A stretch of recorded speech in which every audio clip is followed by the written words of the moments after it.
যে দেখুন, ওয়ার্ল্ডের মধ্যে যে সকল শিপ রিসাইক্লিং হয় তার মধ্যে 50% রিসাইক্লিং বাংলাদেশে হয়ে থাকে।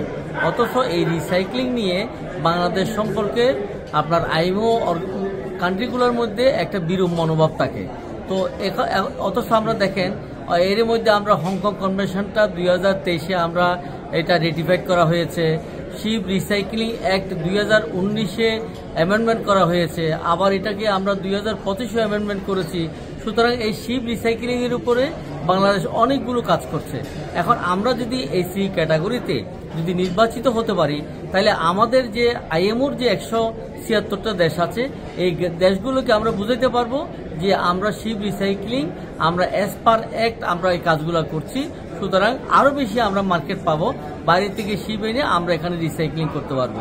দ্বিতীয়ত হলো আমাদের যে সিফেয়ারার যে আমরা যে জেন্ডার ইকুয়ালিটির কথা বলি, সেখানে আপনার কোস্টগার্ডে প্রায় 11% আপনার ওমেন ক্যাডেট কিন্তু কাজ করছে।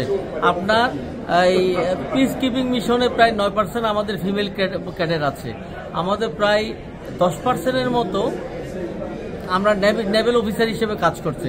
সুতরাং এই যে জেন্ডার ইকুয়ালিটি আমাদের ফিমেল ক্যাডেটের যারা কাজ করছে, তারা বিদেশে গিয়ে যে তারা যে আর্ন করছে, সুতরাং এক্ষেত্রে আমরা মনে করি যে আমরা এই আপনার আইএমওর যে জেন্ডার ইকুয়ালিটির যে 4 নম্বর এজেন্ডা, ওই এজেন্ডা আমরা আরও বাস্তবায়ন করতে সুবিধা হবে। আমরা আমাদের দেশে ফিমেল সম্পর্কে যে একটা বিরূপ ধারণা, সেটাও আমরা আরও বেশি আমরা বুঝাইতে পারবো যে আমাদের দেশে কোনো জেন্ডার ইকুয়ালিটি বলতে কিছু নাই।